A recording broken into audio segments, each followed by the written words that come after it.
ഈ പാവ ഇട്ടിരിക്കുന്ന ഹാൻഡ് ബാഗ് ഉണ്ടോ, ഇതൊരു മാവിൽ വെച്ച് ഉണ്ടാക്കിയതായിട്ടോ. അപ്പം നമുക്കൊന്ന് ഉണ്ടാക്കി നോക്കിയാലോ. അപ്പോൾ അതിന് വേണ്ടിയിട്ട് ഞാനിവിടെ മാവിലെടുത്തിട്ടുണ്ട്. മാവിലയുടെ വലത്തെ സൈഡിലെ ഭാഗം ഫുള്ളായിട്ടൊന്നിങ്ങനെ കട്ട് ചെയ്തെടുക്കണം.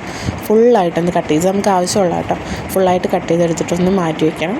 അതിന് ശേഷം ഇടത്തെ സൈഡിലായിട്ടുള്ളതിൻ്റെ ഒരു പകുതി വരേക്കും ഒന്ന് കട്ട് ചെയ്ത് അത് കളയാം. അത് നമുക്ക് ആവശ്യമില്ല. അപ്പോൾ ഒന്ന് കട്ട് ചെയ്തത് മാറ്റി വയ്ക്കുന്നുണ്ട്. അതിന് ശേഷം നമ്മുടെ ആ നീണ്ടു നിൽക്കുന്ന കമ്പുണ്ടല്ലോ, അതൊന്ന് ചരിച്ച് ഇതിൻ്റെ സൈഡിലായിട്ട് ഈ ബാഗിൻ്റെയൊക്കെ ഹാങ്ങിങ് ഉണ്ടല്ലോ അതുപോലെ ഒന്ന് സെറ്റ് ചെയ്തിട്ട് നമ്മൾ മുറിച്ച് വെച്ചേക്കുന്ന വലത്തെ സൈഡിൽ ഇല വെച്ചിട്ടൊന്ന് കവർ ചെയ്ത് കൊടുക്കുക.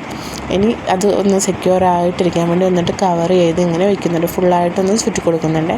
അത് ഫുള്ളായിട്ടൊന്ന് ചുറ്റിയെടുത്തതിന് ശേഷം നമ്മുടെ താഴേക്ക് നീണ്ടു നിൽക്കുന്ന ബാക്കി ഇല ഉണ്ടല്ലോ അതും കൂടെ അതിൻ്റെ ഉള്ളിലേക്ക് വെച്ചിട്ട് ഒന്നുകൂടെ ചുറ്റിയെടുക്കുക ചെയ്യുന്നത്. അപ്പോൾ അത് നമ്മൾ ചുറ്റിക്കഴിഞ്ഞ് ഇനി രണ്ടാമത് താഴേക്ക് കിടക്കുന്നതും കൂടെ അതിനുള്ളിലൂടെ ചുറ്റി വയ്ക്കുകയോ ചെയ്യുന്നത്. ഇതിന് പശയോ കാര്യങ്ങളോ ഒന്നും വേണ്ട കേട്ടോ.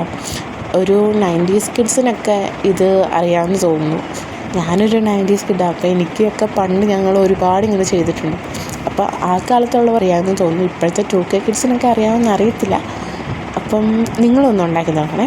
ഇനി നമുക്ക് ഇവിടെയുള്ള ഗ്യാപ്പ് ഉണ്ടല്ലോ, അടിയിലായിട്ട് ചെറിയൊരു സ്പേസ് കാണും. അപ്പോൾ അതിനകത്തോട്ട് നമുക്ക് ബാക്കിയും കൂടെ കയറ്റി വയ്ക്കാം. അപ്പം നമ്മുടെ മാവിൽ വെച്ചിട്ടുള്ള ഇത് റെഡി ആയിട്ടുണ്ട്. അപ്പം നിങ്ങളും കൂടെ ഒന്ന് ഉണ്ടാക്കി നോക്കണേ.